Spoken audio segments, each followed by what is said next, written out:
helps them work more efficiently. And that's pretty much it with investments in new technology. And now we're going to pass it to my boy Eric. Shout out to the industry.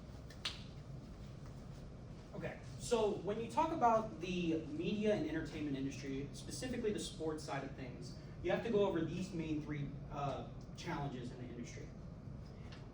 Financial and revenue issues is a very big one. Over the past couple years, it has been for some sports it has been a trend down for ESPN specifically. And then you have constant competitors. Competition in this industry has been a while. It's been a long time for the competitors going back and forth. Who's going to be the top dog of the sports industry this year for broadcasting? And then the last challenge that they have to do is the wide range of media sites.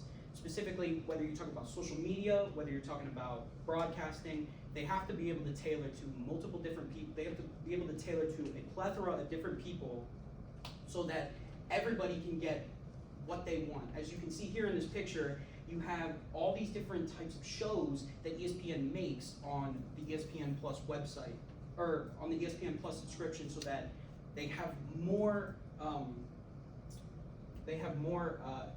shows and entertainment for everybody that's subscribed to ESPN Plus. So first one we have to talk about is the competitors. This is the biggest challenge in the industry. The main competitors that go head-to-head with each other are ESPN, Fox, CBS, and NBC. Now, there are some smaller competitors that are trying to get onto their own platform now with new apps such as Reel, Sleeper. That is a sports information app, and a fantasy football app. And these companies have been going at it since the late 90s. Specifically in 1998, Fox rebranded their entire sports district of their company to rival ESPN to try to get more viewership. And then, as I said before, the competition is just escalating every year. There's a bunch of companies that keep consistently trying to take down ESPN as the years go on.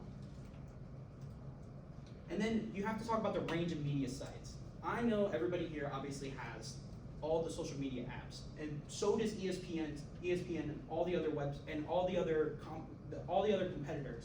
They must tailor to every sports fan, whether it's soccer fans, baseball fans, hockey fans, any kind of sport. They have to tailor to so that they can make everybody happy that's using their apps. They also do fantasy sports, broadcasting, information apps, so that their users are happy all the time. They are constantly putting out all these new different ways to access this sports information. And as I said, all different types of sports. It could be football, soccer, baseball, hockey, and all of it.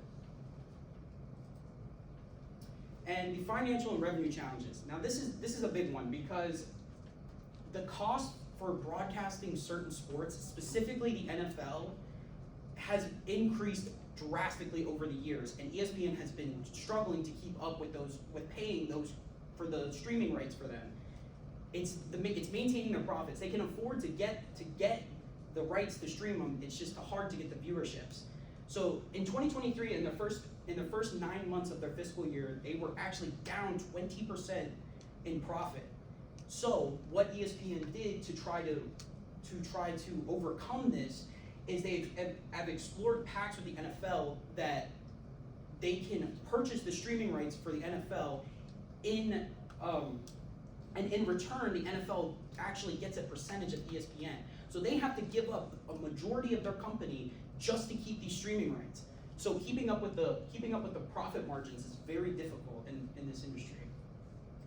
And then to kind of build off of that, I wanted to include this chart specifically because there's been a big topic at ESPN right now about the NBA Finals viewership. It has been the lowest it has ever been. As you can see, it's been trending down. It jumps up a little bit there, but then it's still going down. And this past year it was one of the lowest viewerships in NBA history for finals viewerships. And as you can see when ABC is owned by ESPN Disney.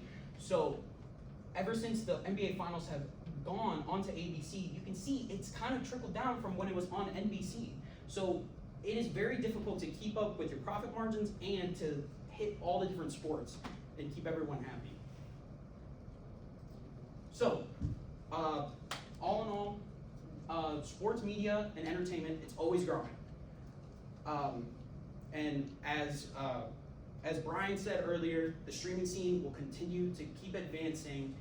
As I said, the competition, it's ramping up every year, and ESPN will always be a top company. Whether you like it or not, they're just always gonna be one of the top dogs. And something to leave you guys with is that across this entire industry, this media and entertainment industry, the revenue they generate per year is over $3 trillion. So there's a lot of money that goes into this industry. We'll now take any questions.